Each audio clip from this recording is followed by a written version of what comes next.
Humidity versus air circulation, episode 8 of our hotly debated orchid care topics. I'm not trying to make you sweat bullets, and I'm not trying to fan the flames of conflict here. I'm just trying to find a middle ground between these two so that we can get the best out of our orchids. Because some growers say high humidity is the only way, misting and humidity trays are a must. Other growers say high humidity is not that important, rather give good air movement. This is what is going to keep your orchids healthy. So let's try to look at both of these two and see how we can find that middle ground to get the most out of your orchid. And welcome to the Nature Company. Today we're going to be looking at the arguments for humidity versus air circulation.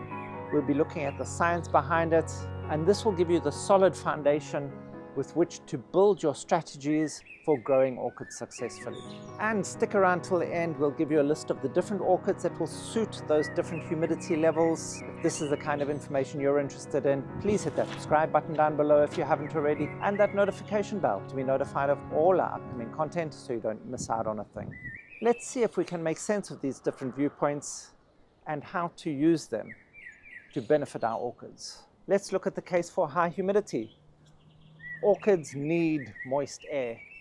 Orchids in their natural environment or their natural habitats are generally epiphytic. They basically considered air plants, really. They're growing out on those limbs of trees, and the majority of the water that or the moisture that they uptake is from the humidity, from the air itself. And often they're growing in those rainforests or such areas like that where humidity levels are generally around 70%. So we've got to try and provide that sort of environment for our orchids, because if we're not giving them high enough humidity levels that will allow the roots and the leaves to absorb moisture from the air, then they're going to start to desiccate. The advocates for this high humidity are saying that your orchids will dry out if your humidity levels are not high enough for them.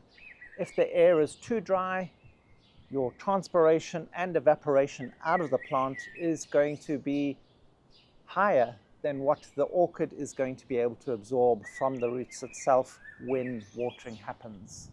So it's going to be essential to keep enough moisture in the air so that the orchids can stay growing healthy and happily. And it's true that the science has proved this. Orchids like Phalaenopsis and Miltoniopsis will only grow really large plump roots in high humidity areas. As the humidity levels drop, so do the size and thickness of those roots. So it shows that your orchid has healthier root growth in higher humidities. Also, the studies show that many orchids will only produce blooms when your humidity levels are right. In too low or too dry conditions, many of these orchids will not flower at all. So high humidity levels almost work as a bloom booster.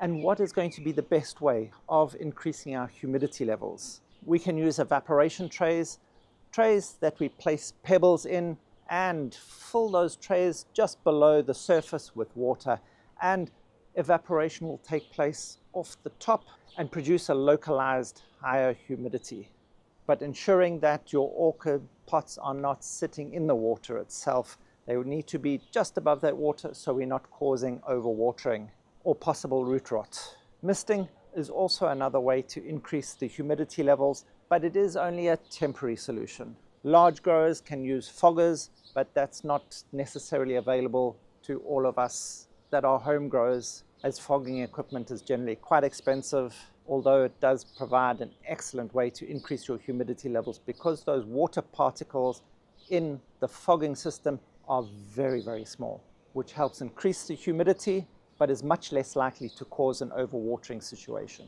Another easier way for in the home is humidifiers.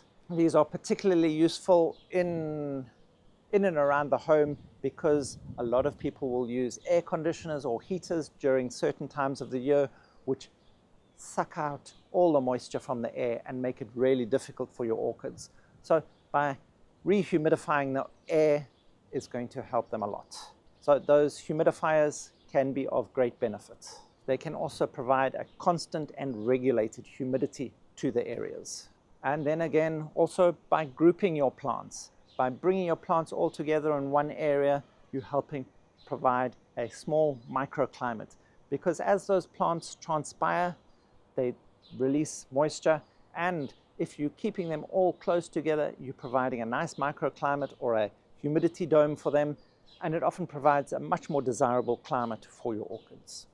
The potential problems with high humidity can also be very problematic. High humidities with stagnant air is going to cause fungal and bacterial diseases.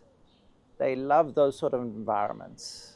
We need to be particularly vigilant of these diseases in high humidity areas. Another problem can come from the orchid adaptations themselves. There are a lot of orchids that do like high humidities, but there are also some that don't like as high humidity. So you may find certain orchids that will thrive in humidities as high as 80%, whereas others will require humidities between 50 and 70%, and then even some, like certain of your dendrobiums and some of your cattleyas, that only want humidities between 30 and 50%. We also have to keep in cognizance what your specific orchid needs as well. As we can see with this dendrobium, what happens when a plant that doesn't want too much humidity gets constant humidity and high moisture levels, your flowers just abort. All 3 flower spikes have dropped all their buds, and we're not going to get any flowers because our humidity and moisture levels were too high over this period with the constant rain and 80+% humidity levels. So if I had have brought this indoors earlier, where obviously indoors our humidity levels are a lot lower, we would have had more of a result like this. Yeah, this one was brought indoors a week earlier compared to the other one which we'd left outside, thinking that let's just give it a chance. But now we can see what we would have got if we had have just done what we were supposed to and brought it in earlier. So this brings a very clear idea of not all orchids want high humidity all of the time. So the studies have shown the majority of the orchids prefer humidities of between 50 to 70%, while some do only prefer humidities of between 30 to 50%. So we just need to take that into account when dealing with our humidity levels. This brings us straight onto the other argument, that air movement or air circulation is far more important than high humidities. They argue the fact that yes, even in those rainforests where you have 70% humidity, you have constant air movement. You have those winds blowing through the forests, and what that air movement does is it dries off those orchids. It doesn't allow for moisture to sit on those orchids all the time. It dries it off so we don't have moisture constantly sitting on the leaves and the roots. And by the fact that the roots and the leaves constantly have this evaporation taking place, it's limiting the chance of fungal and bacterial infections that could really take hold in those constantly moist or wet situations if water's sitting in between the leaves.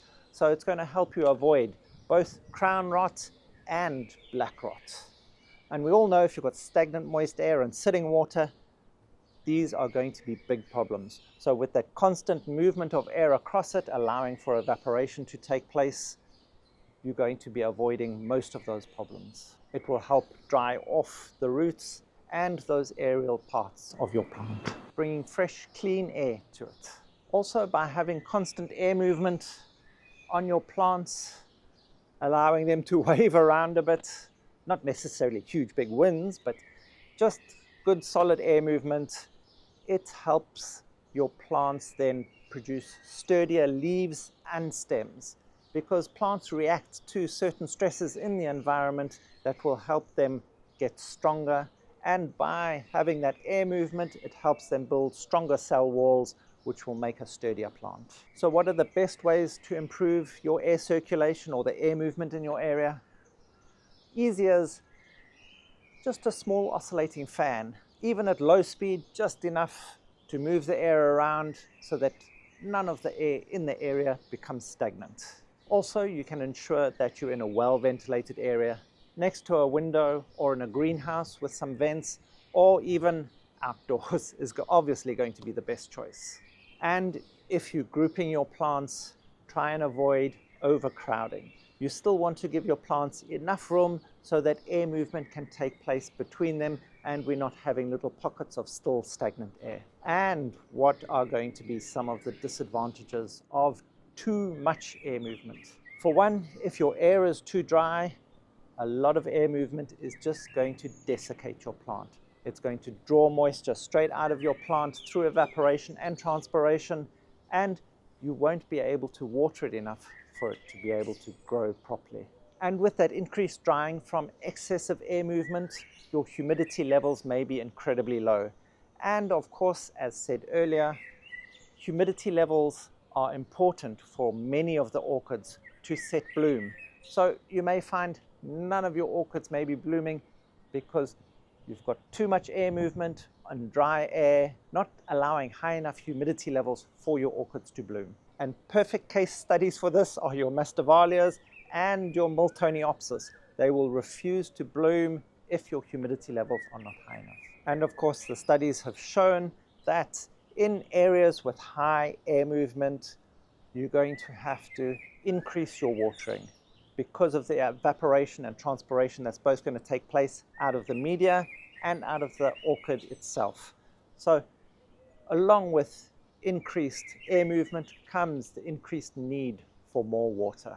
This makes it abundantly clear that we really do need to find a middle ground between these two, because both humidity and air circulation are necessary for our orchids, and we can see how both of them affect the other. It's all about balance, because too much humidity with not enough air movement is going to start causing problems with fungal and bacterial diseases, but too much air circulation or air movement without enough humidity is going to cause desiccation of our plants and possible not blooming. So what are our best practices going to be?